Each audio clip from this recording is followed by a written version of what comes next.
I was on my hands and knees in the hallway, scrubbing a stubborn grease stain off the hardwood floor, when my daughter-in-law walked past and dropped her dirty coffee mug directly into my soapy bucket. "Make sure you get the baseboards in the dining room, Arthur," Brenda said, her voice dripping with casual disdain as she checked her manicured nails. She turned to her sister, who was sitting at my dining table, and laughed quietly. "Honestly, we haven't paid a cleaning service in years. Why bother when my father-in-law has been our free maid for 30 years? He cooks, he cleans, he mows the lawn, and he doesn't cost us a single dime." My son, Mark, was sitting right next to them, reading the morning newspaper. He didn't look up, he didn't blink. He just casually took a sip of his orange juice while his wife openly humiliated the man who had raised him. I stayed on the floor, my 68-year-old knees aching against the cold wood, holding the wet rag in my soapy hands. My heart felt like it had been crushed under a lead weight. For 3 decades, I had quietly done the cooking, the laundry, the maintenance, and the yard work for this sprawling 4-bedroom estate. I did it out of love. I did it because after my wife, Martha, passed away, I wanted to support my son, keep our family together, and make sure Mark and Brenda had every opportunity to build a comfortable life. Brenda had always treated me like an inconvenient staff member rather than a father. She left her dirty laundry on the floor for me to wash, demanded 3 meals a day served on her schedule, and snapped at me whenever the house wasn't spotless. I endured every condescending remark and every cruel joke because I believed I was helping my son in his own home. What Brenda and Mark had completely forgotten, or perhaps assumed was just an old family legend, was the history of the house they walked through so arrogantly.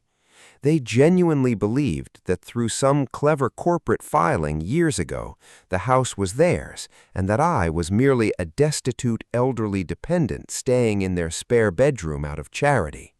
They had no idea who actually owned every brick, every timber, and every foot of the land beneath their feet. To understand how my daughter-in-law could look at me as nothing more than a domestic servant, you have to go back 32 years to the day I built this house with my own hands. I spent my youth as a master carpenter and structural contractor. In the late 1890s, Martha and I bought 5 acres of prime valley land. Over 3 long years, working after my normal job shifts and on cold weekend mornings, I framed the walls, laid the plumbing, laid every single tile, and built a custom brick home designed to last generations. It was meant to be our family's foundation. When Martha fell ill in the late 90s, medical expenses began to pile up.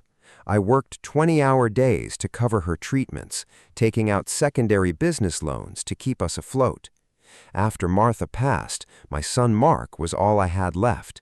I focused everything on his education. I paid his tuition at an elite business school, covered his rent, and bought him his first car. When Mark married Brenda 8 years ago, they asked if they could move into the estate. Brenda was an ambitious real estate broker who spoke constantly about image, social standing, and corporate growth. She complained that renting in the city was holding them back. "Dad," Mark had asked me over dinner back then, looking at me with pleading eyes, "Brenda and I want to start a property investment firm. If we live here, we can save our capital, manage the estate, and look after you as you get older." My heart opened completely. I welcomed them with open arms. I moved into the smaller main-floor guest bedroom, giving them the master suite. To save them money, I took over all domestic duties. I cooked every evening meal, maintained the 2-acre garden, repaired the roof, and kept the interior spotless. I thought I was being a loving father, freeing up their time so they could build their dreams. Instead, my devotion became my cage. Over the years, Brenda's attitude shifted from polite appreciation to icy entitlement. It started with small instructions. Arthur, don't leave your boots near the foyer. Then it escalated to demands. Arthur, dinner was 20 minutes late today. This is unacceptable. Eventually, she began treating me like an unpaid employee in front of her high society real estate clients, casually referring to me as our live-in housekeeper. Mark never defended me. Whenever I brought it up to him privately in his office, he would rub his temples and sigh with deep irritation. Dad, don't be so sensitive. Brenda is under a lot of stress with her agency. She doesn't mean anything by it. You live here rent-free, don't you? The least you can do is help out around the house. Rent-free. The word stung like a whip. My own son truly believed he was doing me a favor by letting me sleep in the house I built with my own sweat and blood. The real shift began 6 months ago when Brenda's real estate firm took a devastating hit during a local market downturn. She and Mark had overextended themselves on high-interest commercial loans, buying luxury vehicles and executive memberships they couldn't afford. They became tense, secretive, and increasingly hostile toward me. One evening, I was fixing a leaking pipe under the kitchen sink when I heard them arguing loudly in the adjacent dining room. "We need capital, Mark, right now," Brenda hissed, her voice sharp and frantic. "The bank is threatening to pull our line of credit by the end of the quarter. If we don't put up high-value collateral, we're going to lose the agency." "What do you want me to do?" Mark replied nervously. "We've maxed out our credit cards." "We sell this house," Brenda declared instantly. "The property market in this valley is booming. A plot this size with a custom brick home is worth at least $1.8 million. We list it, cash out, put half into the firm, and buy a small 2-bedroom condo in the suburbs." "What about my father?" Mark asked, his voice hesitant. "He's lived here for 30 years. He built this place." "Your father is almost 70, Mark," Brenda snapped. "He doesn't need a 4-bedroom house. He can move into that low-income senior apartment complex near the industrial park. He's been living off our hospitality for years anyway. It's time he stopped holding us back. He's just a free maid who has outlived his usefulness." I sat under the sink in the dark, holding my wrench, the cold metal pressing into my palm. Tears welled in my eyes, dripping onto my dusty work shirt. It wasn't just Brenda's cold greed that broke me. It was the fact that my son, the boy I had cradled as a baby, didn't utter a single word to defend his father.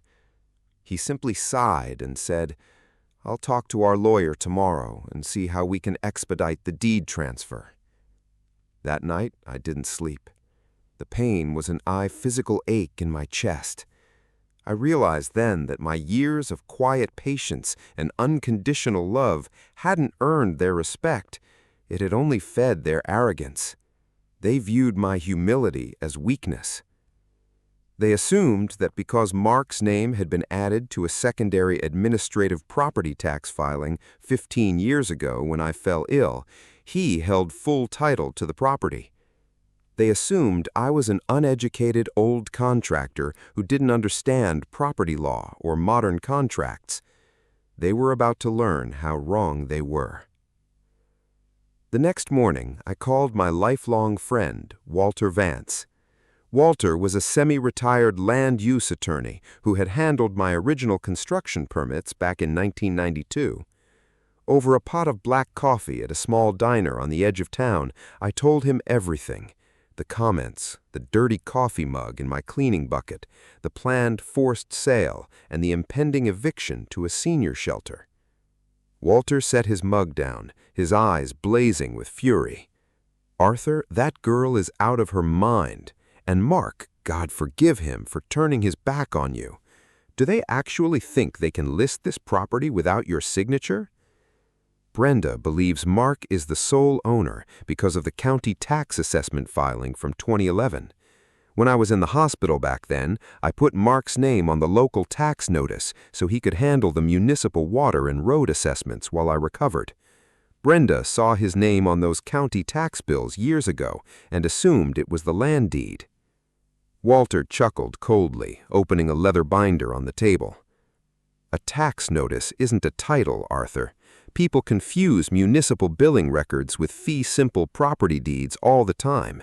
Let me pull the Master County Land Registry file right now. Walter typed on his laptop for a few minutes, while I watched the steam rise from my coffee cup. Suddenly, he paused, his eyes widening as he looked at the screen.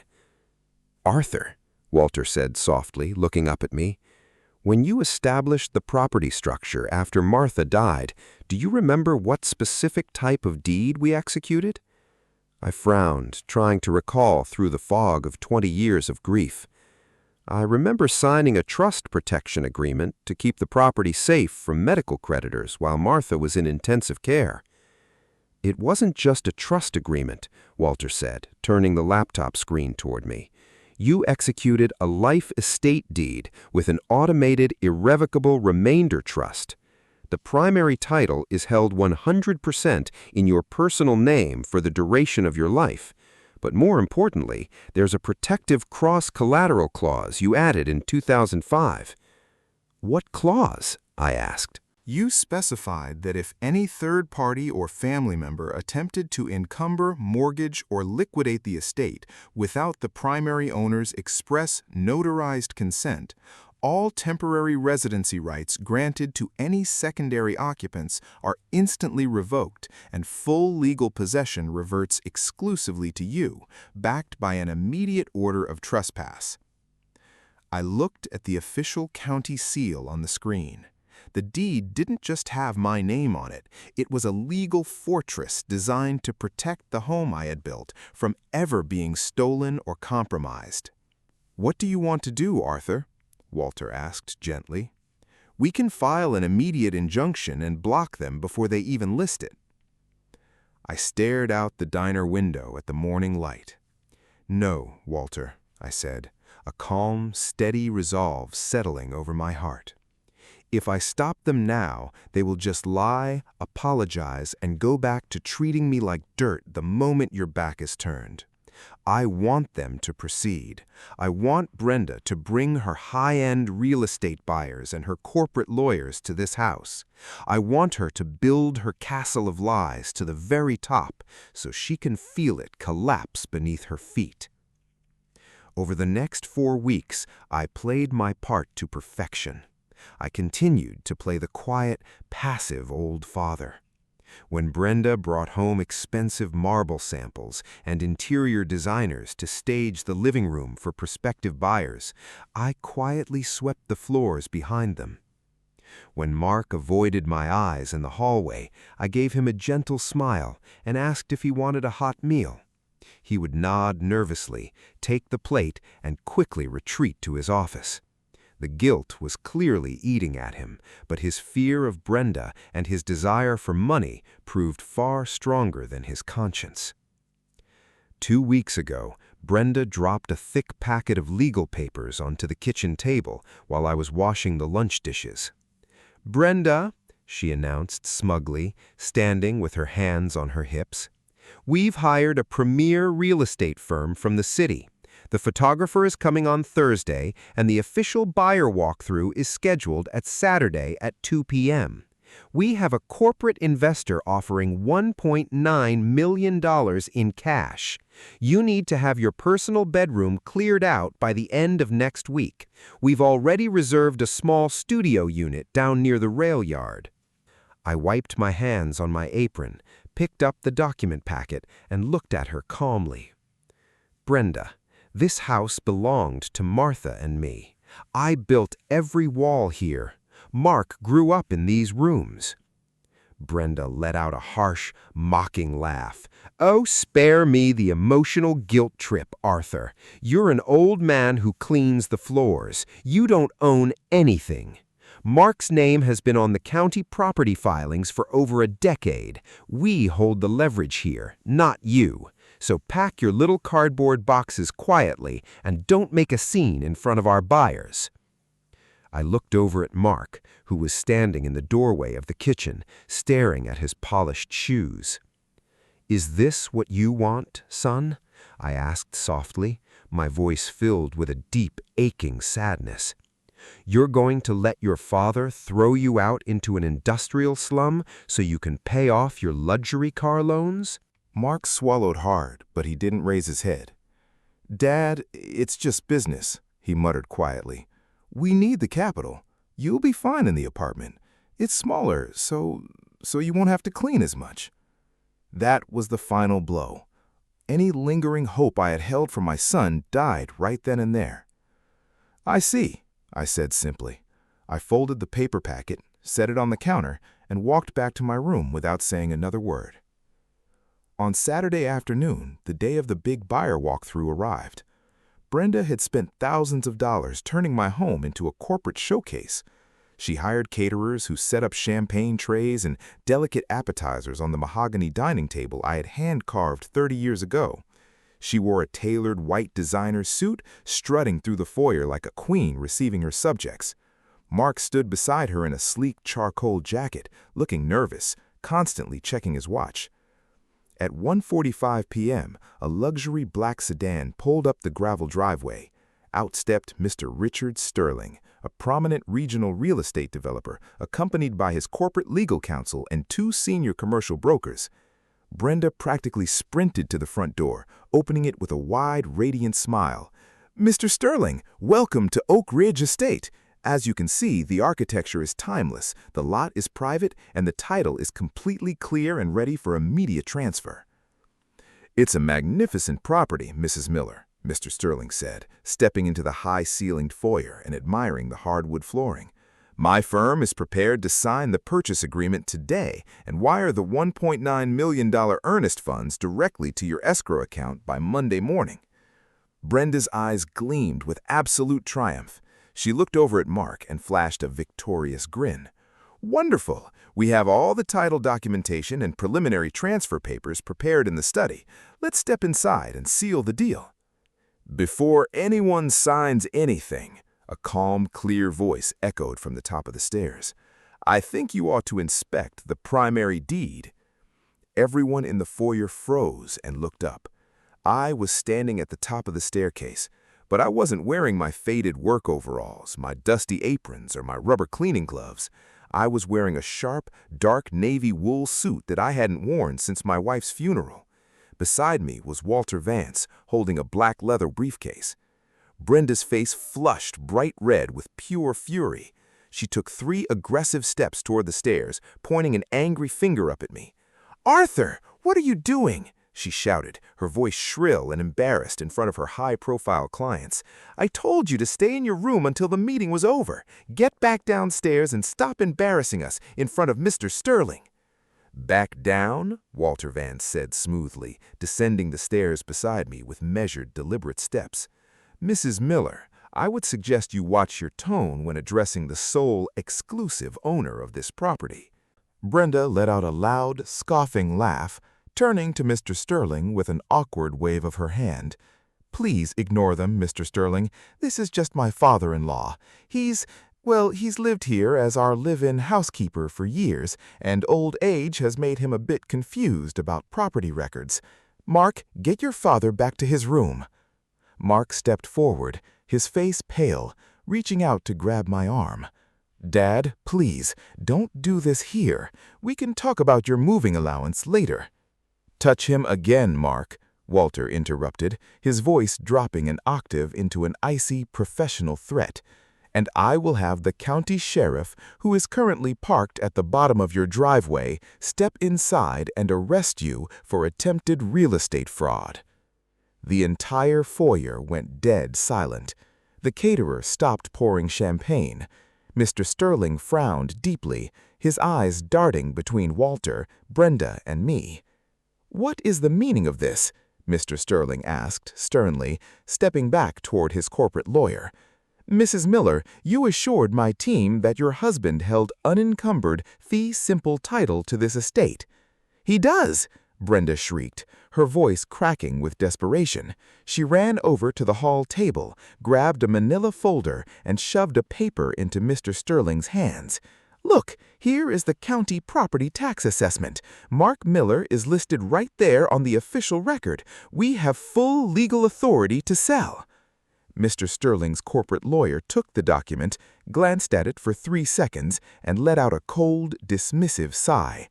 "Mrs. Miller, this is a municipal utility and tax routing notice. This is not a deed. A tax notice merely shows who pays the local water and road maintenance bills. It conveys 0 ownership rights." Brenda's mouth fell open. She turned slowly toward Mark, her eyes wide with sudden sickening horror. "Mark, what is he talking about? You told me you owned this house." Mark couldn't speak. He stood there trembling, staring at the floor as if the earth would open up and swallow him whole. Walter opened his leather briefcase, pulled out a thick, certified document bearing the gold-embossed seal of the State Land Registry, and handed it directly to Mr. Sterling's attorney. "This," Walter announced, his voice echoing clearly through the grand hallway, "is the master life estate deed and irrevocable primary title of Oak Ridge Estate, recorded in 1992 and reinforced in 2005. The sole absolute title holder of this land, this house, and every fixture upon it is Mr. Arthur Miller." Mr. Sterling's lawyer scanned the document carefully, nodding as his eyes read the crucial clauses. "The title is absolute," the lawyer confirmed to Mr. Sterling. "Mr. Arthur Miller is the sole owner. Mark Miller has no ownership stake whatsoever. Any contract signed by Mark or Brenda Miller is completely void and legally unenforceable." Mr. Sterling's face turned thunderous. He glared at Brenda with pure contempt. "You brought my legal team across the state for a fraudulent deal? You tried to sell me a property you don't even own?" "No, wait! Mr. Sterling, please!" Brenda pleaded, her hands shaking uncontrollably as tears began to ruin her makeup. "It's a mistake. We can fix this. We can get Arthur to sign the transfer papers right now." She turned to me, her arrogant, condescending posture completely shattered. She fell to her knees at the foot of the stairs, clutching the wooden banister, the very banister I had polished every week while she called me her free maid. "Arthur, please," she sobbed, her voice high and panicked. "Please sign the papers. If this deal falls through, our agency goes bankrupt. The bank will seize our cars. We'll lose everything we've worked for. You're Mark's father. You love him. You wouldn't destroy your own son's future, would you?" I stood on the bottom step, looking down at the woman who'd spent 8 years treating me like dirt under her shoe. Then I looked at my son, Mark, who was weeping quietly, unable to look me in the eye. "For 30 years, I said, my voice steady, quiet, and filled with unbroken dignity. "I washed your dishes, I scrubbed your floors, I cooked your meals, and I maintained this home. I didn't do it because I was weak. I didn't do it because I was broke. I did it because I loved my family, and I wanted to give you a peaceful life." I stepped down onto the floor, standing right in front of Brenda. "You called me a free maid. You laughed with your friends about how you used me to save money. You planned to throw me into a slum complex so you could line your pockets with $12 million from my sweat and blood. You forgot whose hands laid the foundation of this house." "Dad, please," Mark choked out, taking a trembling step toward me. "I'm sorry. I'm so sorry, Dad. I was stupid. I let her convince me." "You didn't just let her, Mark," I said, looking my son dead in the eye, feeling a cold finality settle in my soul. "You traded your father's dignity for luxury cars and fake status." I turned to Walter. "Execute the cross-collateral revocation clause." Walter pulled a second document from his binder. "As of 2:15 p.m. today, Arthur Miller has formally revoked all temporary residency permissions for Mark and Brenda Miller. You have exactly 2 hours to gather your personal clothing and vacate the premises. The sheriff at the end of the driveway will oversee your departure. If you are on this property at 4:15 p.m., you will be arrested for criminal trespass." Mr. Sterling shook his head in utter disgust, turned on his heel and walked out the front door, followed closely by his legal team and brokers. The $1.9 million deal was dead. Brenda let out a blood-curdling scream of despair, collapsing onto the marble floor, sobbing hysterically as her world came crashing down around her. Mark fell to his knees beside her, burying his face in his hands, realizing that in their blind greed they had lost the house, their agency, their reputation, and the love of the only man who had ever truly supported them. 2 hours later, the house was silent once again. The moving trucks were gone. The caterers had cleared their trays. Brenda and Mark had packed their bags, in tears, under the watchful eye of the county sheriff, driving away in their leased cars to face the mountain of bank debts and public bankruptcy that awaited them. I walked through the empty, grand hallway of my house.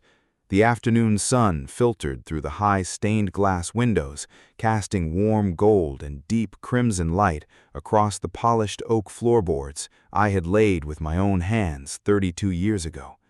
I walked into the quiet kitchen. I filled my old kettle with cold tap water, set it on the stove, and turned on the burner. The soft, familiar blue flame flickered to life. While the water heated, I walked into the living room and sat down in my favorite leather armchair beside the cold fireplace. On the small oak side table sat a silver-framed photograph of Martha, smiling, radiant and young under the summer sun, and beside it a small, faded picture of Mark when he was 5 years old, sitting on my shoulders in this very yard, laughing without a care in the world. Justice had been served. The home I built was safe. My dignity was restored, and no one would ever treat me like a servant again. But as I sat alone in the quiet, echoing warmth of the vast, empty house, holding my hot cup of tea in my calloused hands, a single heavy tear rolled down my weathered cheek and fell onto my lap. I had saved my home, but I had lost my son, and no amount of land, legal victory, or pride in the world could ever heal the quiet, aching void left in a father's heart.